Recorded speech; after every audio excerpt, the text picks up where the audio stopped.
आज हम देखते हैं वॉज और वर। करना था, हम कहते हैं ना उसे ये काम करना था, उसे खेलना था, उसे नाचना था, उसे दौड़ना था, उसे कुछ देखना था, उसे मुझसे मिलना था। या फिर हम कहते हैं मुझे खाना खाना था, मुझे उदयपुर जाना था, मुझे मूवी देखनी थी। तो जब भी था, थे, थी, करना था के ऐसे सेंटेंस आए तो इंग्लिश में कैसे बनते हैं आज देखते हैं। वॉज और वर प्लस टू लगाकर ऐसे आपको सेंटेंस बनाने हैं। सबसे पहले इसका स्ट्रक्चर देखो कैसे बनता है। Subject plus was were plus two plus verb की फर्स्ट फॉर्म। इस स्ट्रक्चर से ये सेंटेंस बनेंगे। अब वॉज वर ध्यान रख लेना, वॉज वर किसके साथ आते हैं वो भी मैं आपको बता देता हूं। वॉज सिंगुलर के साथ में, सिंगुलर कौन कौन से मैंने आपको पहले ही बताया हुआ है, ही, शी, इट, नेम। वर किसके साथ आएगा, प्लूरल।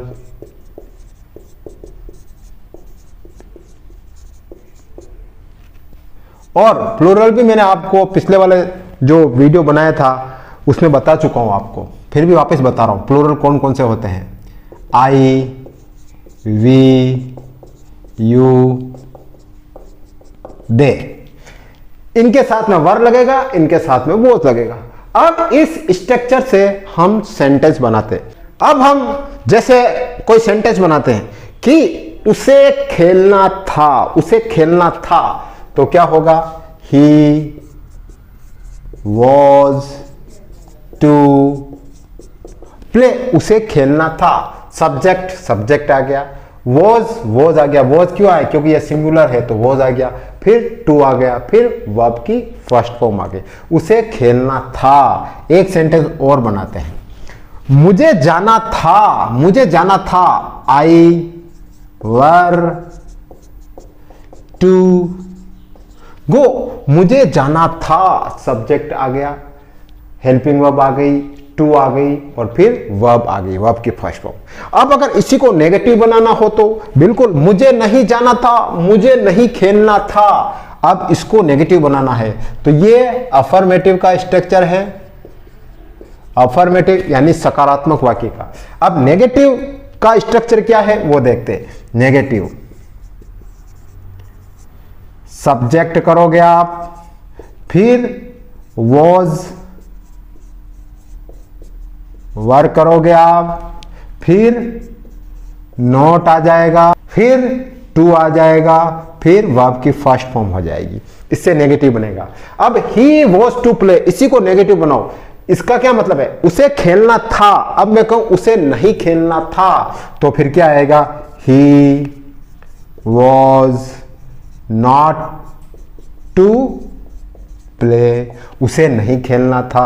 अब आई वर टू गो, मुझे जाना था, इसी को नेगेटिव बनाओ, इसी को आई वर नॉट टू गो, मुझे नहीं जाना था। तो नेगेटिव सेंटेंस कैसे बनेगा, सब्जेक्ट आ गया, वॉज वर आ गया, फिर नॉट लग गया, फिर टू लग गया और फिर वर्ब की फर्स्ट फॉर्म लगी। अब इसी को अगर इंट्रोगेटिव बनाए तो क्या उसे जाना था, क्या उसे खेलना था, कैसे बनता है देखो। इंट्रोगेटिव कैसे बनता है देखो, इसका स्ट्रक्चर क्या होता है देखो। सबसे पहले वॉज वर आगे आ जाएगा, फिर सब्जेक्ट आ जाएगा, फिर टू आ जाएगा, फिर वर्ब की फर्स्ट फॉर्म लग जाएगी। इसी को बनाते हैं ही वॉज टू प्ले, उसे खेलना था। अब मैं कहूं क्या उसे खेलना था तो फिर आगे क्या आ जाएगा, वॉज आ जाएगा, फिर सब्जेक्ट आ जाएगा, वॉज ही टू प्ले, क्या उसे खेलना था। अब आई वर टू गो, मुझे जाना था। अब इसी को कहूं मैं कि क्या मुझे जाना था तो देखो कैसे बनेगा, वर आई टू गो, क्या मुझे जाना था तो ये कैसे बनेगा, आपको हेल्पिंग वर्ब पहले लिखनी है, फिर सब्जेक्ट लिखना है, फिर टू लिखना है, फिर वर्ब की फर्स्ट फॉर्म लिखनी है। तो जब भी आपको ऐसे सेंटेंस बनाने हैं, मुझे दौड़ना था, मुझे नाचना था, मुझे देखना था, तो आप इन स्ट्रक्चर के थ्रू आप सेंटेंस बना सकते हो। ये फॉर्मूले आप नोट कर लो। और जैसे अब इसको कैसे बनाओगे, मुझे उससे मिलना था, तो I were to meet him, आ गया ना sentence, I were meet to him, मुझे उससे मिलना था। जैसे मैं कहूं कि मुझे मूवी देखनी थी, आई वर टू सी मूवी, मुझे मूवी देखनी थी। अब मैं कहूं कि मुझे खाना खाना था, आई वर टू ईट फूड, मुझे खाना खाना था। उसे कपड़े धोने थे, he was to wash clothes. तो आप इससे जुड़े हुए कोई से भी सेंटेंस बना सकते हो। करना था, तो ये स्ट्रक्चर आप ध्यान में रखना, आप तुरंत सेंटेंस बना लोगे और इंग्लिश धड़ाधड़ बोल लोगे।